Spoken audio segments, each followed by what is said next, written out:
বিশ্বশান্তি রক্ষায় জীবন উৎসর্গ করলেন বাংলাদেশের ৬ বীর সেনা।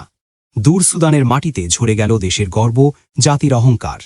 এই হৃদয়বিনারক ঘটনায় গভীর শোক জানালেন বিএনপির ভারপ্রাপ্ত চেয়ারম্যান তারেক রহমান। সুদানের আবেই এলাকায় জাতিসংঘ শান্তিরক্ষা মিশনের ঘাঁটিতে সন্ত্রাসী হামলায় বাংলাদেশ সেনাবাহিনীর ৬ জন শান্তিরক্ষী নিহত হয়েছেন। এই ঘটনায় আহত হয়েছেন আরও ৮ জন শান্তিরক্ষী, যাদের মধ্যে ৩ জন নারী সেনা সদস্য রয়েছেন।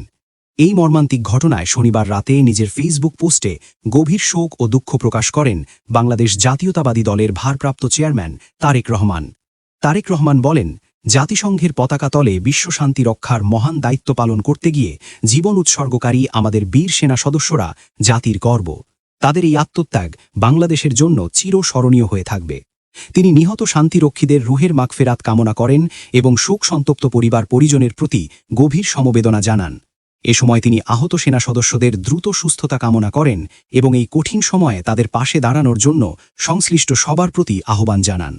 একজন সেনা কর্মকর্তার গর্বিত সন্তান হিসেবে তারেক রহমান বলেন, বাংলাদেশ সেনাবাহিনীর পেশাদারিত্ব, সাহস আর আত্মত্যাগ তাকে সবসময় অনুপ্রাণিত করেছে।